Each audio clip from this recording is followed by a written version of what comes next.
ಎಲ್ಲರಿಗೂ ನಮಸ್ಕಾರ.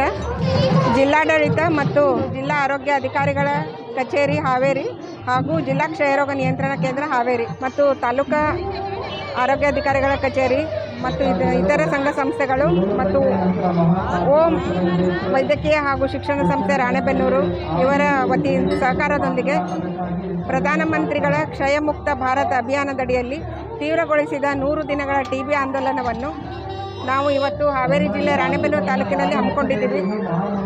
ಇಲ್ಲಿ ಈ ಕಾರ್ಯಕ್ರಮ ನಮ್ಮ ರಾಜ್ಯದಲ್ಲಿ 31 ಜಿಲ್ಲೆಗಳಲ್ಲಿ ಅನುಷ್ಠಾನಗೊಂಡಿದ್ದು, ಅದರಲ್ಲಿ ನಮ್ಮ ಹಾವೇರಿ ಜಿಲ್ಲೆ ಒಂದು. ಅದರಲ್ಲಿ ನಮ್ಮ ರಾಣೆಬೆನ್ನೂರು ತಾಲೂಕಿನಲ್ಲಿ ಇವತ್ತಿನ ದಿವಸ ನಾವು ನಮ್ಮ ರಾಣೆಬೆನ್ನೂರಿನ ಸುಪ್ರಸಿದ್ಧ ಶ್ರೀ ಗಂಗಾಜಲ ಚೌಡೇಶ್ವರಿ ದೇವಿಯ ಕಾರ್ತಿಕೋತ್ಸವ ಸಮಾರಂಭದಲ್ಲಿ ಜನರಿಗೆ ಒಂದು ತಿಳುವಳಿಕೆ ಕಾರ್ಯಕ್ರಮ ಮೂಡೋದ್ರ ಸಲುವಾಗಿ ವಿನೂತನವಾಗಿ ಈ ಕಾರ್ಯಕ್ರಮವನ್ನು ತೀವ್ರಗೊಳಿಸಿದ 100 ದಿನಗಳ TB ಆಂದೋಲನ ಕಾರ್ಯಕ್ರಮವನ್ನು ಇಲ್ಲಿ ಹಮ್ಮಿಕೊಂಡಿದ್ದೀವಿ.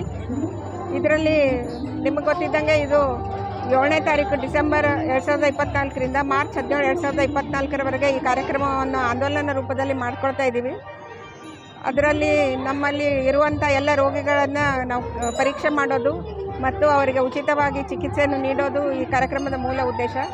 ನಮ್ಮ ಸರ್ಕಾರಿ ಆಸ್ಪತ್ರೆ ಮತ್ತು ಎಲ್ಲ ಪ್ರಾಥಮಿಕ ಆರೋಗ್ಯ ಕೇಂದ್ರಗಳಲ್ಲಿ ಉಚಿತವಾಗಿ ತಪಾಸಣೆ ಮತ್ತು ಚಿಕಿತ್ಸೆಯನ್ನು ನೀಡಲಾಗುವುದು ಮತ್ತು ಅದರಿಂದ ಈ TB ಕಾಯಿಲೆಯಿಂದ ಇರುವಂಥ ರೋಗಿಗಳಿಗೆ ಪೋಷಣೆಗೋಸ್ಕರ ಪ್ರತಿ ತಿಂಗಳ 1000 ರೂಪಾಯಿಯನ್ನು ಸಹಾಯಧನವನ್ನಾಗಿ ಕೊಡಲಾಗುವುದು. ಇದರ ಸದುಪಯೋಗವನ್ನು ಎಲ್ಲರೂ ಪಡೆದುಕೊಳ್ಳಬೇಕು ಸಾರ್ವಜನಿಕರು ಅಂತ ಕೇಳ್ಕೊಳ್ತಾ, ನಿಮ್ಮ ಅಕ್ಕಪಕ್ಕದವರಲ್ಲಿ ಅಥವಾ ಯಾರಾದರೂ ಗೊತ್ತಿರೋರಿಗೆ 2 ವಾರಕ್ಕಿಂತ ಹೆಚ್ಚು ಕೆಮ್ಮು ಇದ್ದು, ಜ್ವರ ಇದ್ದು, ಕಡಿಮೆ ತೂಕ ಆಗ್ತಾಯಿದ್ರು, ಆ ಥರ ಯಾವುದಾದ್ರೂ ಒಂದು TB ಸಂಶಯಾಸ್ಪದ ಪ್ರಕರಣಗಳು ಕಂಡು ಬಂದರೆ ಹತ್ತಿರದ ಸರ್ಕಾರಿ ಆಸ್ಪತ್ರೆಗೆ ಕರ್ಕೊಂಡೋಗಿ ಸರಿಯಾದ ಚಿಕಿತ್ಸೆಯನ್ನು ಕೊಡಿಸಬೇಕು ಅಂತ ಈ ಮೂಲಕ ತಮ್ಮಲ್ಲಿ ಕೇಳ್ಕೊಳ್ತಾ ಇದ್ದೀನಿ.